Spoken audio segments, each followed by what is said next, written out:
65 اور 71 کی جنگوں میں ایک فوجی افیسر کو ستارہ جرت اور ہلال جرت کے اعزازات ملے۔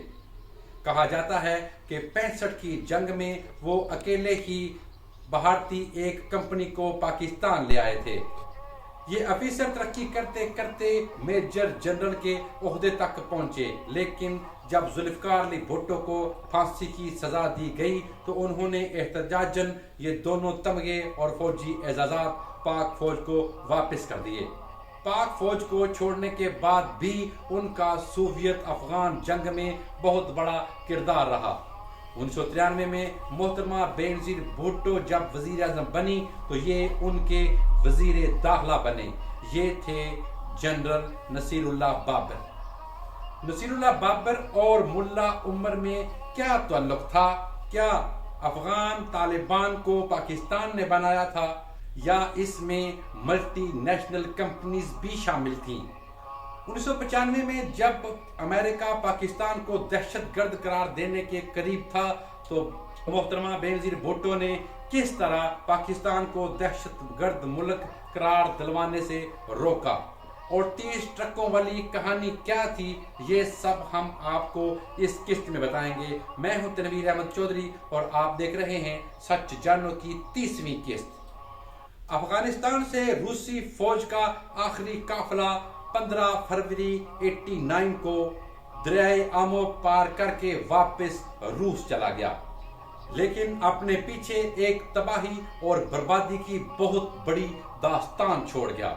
امریکہ اور روس دونوں سپر پاور کی جنگ جو لڑ رہے تھے، افغانستان سے نکلے اور واشنگٹن ماسکو میں ٹھنڈے علاقوں میں جا بیٹھے، لیکن کابل میں افغانستان میں جو گرم محاذ تھا وہ ٹھنڈا نہ ہو سکا، کیونکہ امریکہ اور روس 10 سال جنگ لڑ کے چلے گئے تھے، لیکن جو اسلحہ وہ وہاں پہ چھوڑ گئے تھے وہ ابھی 10 سال اور بھی جنگ کرتے تو وہ ختم ہونے کا نام نہیں لینے والا تھا۔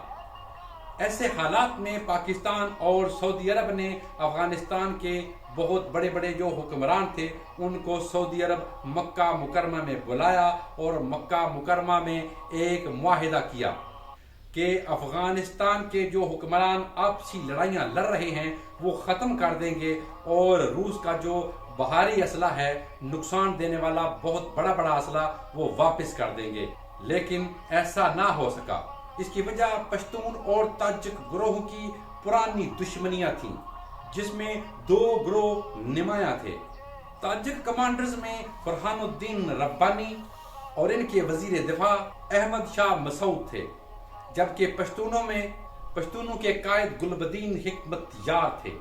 ایک چوتھے لیڈر عبدالرشید دوستم بھی تھے، جو روسی جنگ سوویت جنگ کے دور میں روس کے ساتھ تھے، لیکن جب پشتونوں کا پلڑا بھاری دیکھا تو پانسا پلٹ کے وہ گلبدین حکمت یار کے ساتھ آ ملے تھے، اور وہ مزار شریف پہ اپنے 20,000 جنگجوؤں کے ساتھ موجود تھے۔ گلبدین حکمت یار کی جماعت حزب اسلامی عبدالرشید دوستم کے ملنے سے طاقتور ہو گئی تھی۔ جلال آباد میں حاجی قدیر کی حکومت تھی، جبکہ ہرات میں جنرل اسماعیل کی حکومت تھی، اور قندھار میں گل آغا نے اپنی حکومت بنائی ہوئی تھی۔ یہ سب اپنی اپنی جگہ پہ کسی مرکزی حکومت کو نہیں مانتے تھے، اور یہ یہی کہتے تھے کہ آنے والے وقت میں وہ افغانستان پہ راج کریں گے۔ پاکستان اور سعودی عرب کے ان سب کے ساتھ سوویت جنگ کے دور سے تعلقات تھے، لیکن حکمت یار گلبدین کے ساتھ سب سے زیادہ تعلق تھے، جس کی 2 وجوہات تھیں۔ ایک تو 300 سال سے افغانستان پہ پشتونوں کی حکومت رہی تھی، اور 40% افغانستان کا حصہ پشتونوں پہ مشتمل تھا، اور دوسری وجہ پاکستان کا مغربی حصہ بھی پشتونوں پہ مشتمل تھا۔ 1994 میں حکمت یار گلبدین اور دوستم کے اتحاد نے کابل پہ حملہ کر دیا۔ اب تاجک کمانڈر ربانی اور احمد شاہ مسعود کابل کے اندر تھے، اور باہر کی طرف سے حملہ کرنے والے دوستم اور گلبدین حکمت یار تھے۔ شدید بمباری باہر سے بھی کی جا رہی تھی، اور اندر سے تاجک حکمران بھی بہت زیادہ بمباری کر رہے تھے، جس سے افغانستان کا، کابل کا بہت نقصان ہو رہا تھا۔ اس میں ہزاروں شہری ہلاک اور زخمی بھی ہوئے۔ اس طویل لڑائی کا نتیجہ یہ نکلا کہ گلبدین حکمت یار اور دوستم کا اتحاد بری طرح ہار گیا اور وہ پسپا ہو گئے۔ گلبدین حکمت یار اتنے پسپا ہوئے کہ ان کے قدم کہیں بھی رک نہ سکے اور وہ واپس ایران چلے گئے اور تہران میں جا کر انہوں نے پناہ لے لی۔ تاجک حکمران ربانی اور احمد شاہ مسعود نے روس اور بھارت کے ساتھ اپنے تعلقات بنا لیے۔ یہ ایک پاکستان کی خفیہ ایجنسی ISI کے لیے ایک اور بہت بڑا چیلنج بن گیا، کیونکہ امریکہ اور روس کے افغانستان سے نکل جانے کے بعد افغانستان کی امن کی ذمہ داری کافی حد تک پاکستان پہ بھی بنتی تھی۔ جو افغانی پاکستان میں آ گئے تھے، مہاجر بن کر آ گئے تھے، وہ اسی صورت میں واپس جاتے جب افغانستان میں امن قائم ہوتا۔ لیکن وہاں کی جنگ نے پاکستان اور سعودی عرب، جو ان کے معاشی معاون تھے، ان دونوں کو مایوس کیا۔ لیکن یہ مایوسی ایک اور سانحے کی وجہ سے دور ہو گئی۔ بلوچستان سے منسلک افغان صوبے قندھار کے کچھ طالب علم پاکستان میں بلوچستان میں مدارس میں حصول علم کے لیے آئے ہوئے تھے اور آتے رہتے تھے۔ قندھار میں مدرسے کے ایک طالب علم سے ایک کمانڈر نے جنسی زیادتی کی اور اسے قتل کر دیا۔ اسی طرح بچیوں کے ساتھ بھی ہوتا رہا، جنسی زیادتی ہوتی اور ان کو قتل کر کے پھینک دیا جاتا۔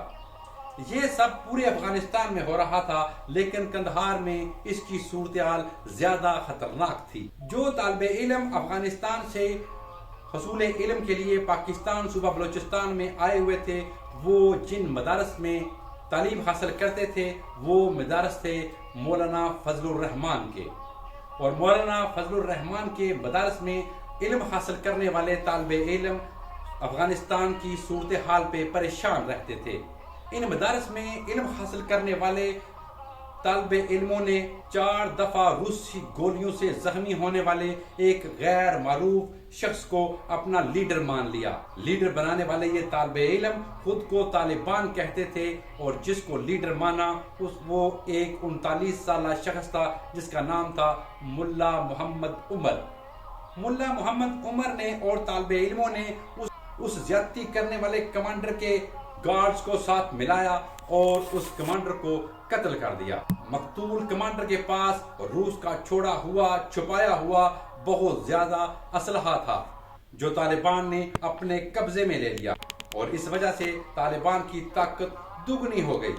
اور دوسرا کام یہ ہوا کہ قندھار میں طالبان کی اچھی شہرت پھیل گئی، جس کی وجہ سے کاروباری شخصیات نے طالبان کے ساتھ معاہدے کیے، اور اس وقت افغانستان میں جگہ جگہ پہ جگہ ٹیکس اور چنگیوں کا دور تھا۔ کاروباری شخصیات نے ان کو ختم کرنے کے لیے طالبان کو چنا تھا، اور اس کے بدلے میں انہوں نے مال، سبزیاں، فروٹ سے سب طالبان کو دینے کی آفرز بھی کی۔ اب طالبان کے پاس مال، اسلحہ اور نیک نامی تھی، جس کے بھروسے پر طالبان آگے بڑھے۔ ہر چند کلومیٹر پر جو جگہ ٹیکس کی چنگیاں لگی ہوئی تھیں ان سب کو ختم کر دیا گیا، اور یوں افغانستان کے صوبہ قندھار میں امن قائم ہونا شروع ہو گیا۔ افغانستان کے سابق صدر حامد کرزئی ان دنوں پاکستان میں تھے۔ انہوں نے انٹرویو میں احمد رشید کو بتایا کہ طالبان شروع میں اچھے لوگ تھے اور امن پسند تھے۔ حامد کرزئی نے خود بھی ان کو $50,000 کی مدد دی تھی، اور روسی جہاد کے وقت جو چھپایا ہوا اسلحہ تھا وہ بھی طالبان کو دے دیا تھا۔ اس وقت تک ملا عمر اور ISI کا آپس میں کوئی رابطہ نہیں تھا، بلکہ یہ لوگ بیرونی دنیا کے لیے ابھی تک اجنبی تھے۔ پھر ایک ایسا واقعہ ہوا کہ پاکستان کو طالبان کی اور طالبان کو پاکستان کی ضرورت محسوس ہونے لگی۔ افغانستان میں پشتونوں کی خانہ جنگی میں شکست پاکستان کے لیے پریشانی کی بات تو تھی، لیکن وزیر داخلہ نصیر اللہ بابر پاکستان کی معاشی حالت کی وجہ سے اضطراب میں تھے۔ انہوں نے سوچا کہ محترمہ بینظیر بھٹو جو اس وقت کی وزیر اعظم تھی، ان سے مشورہ کر کے وسطی ایشیا کے ساتھ تجارت کے راستے کو کھولا جائے۔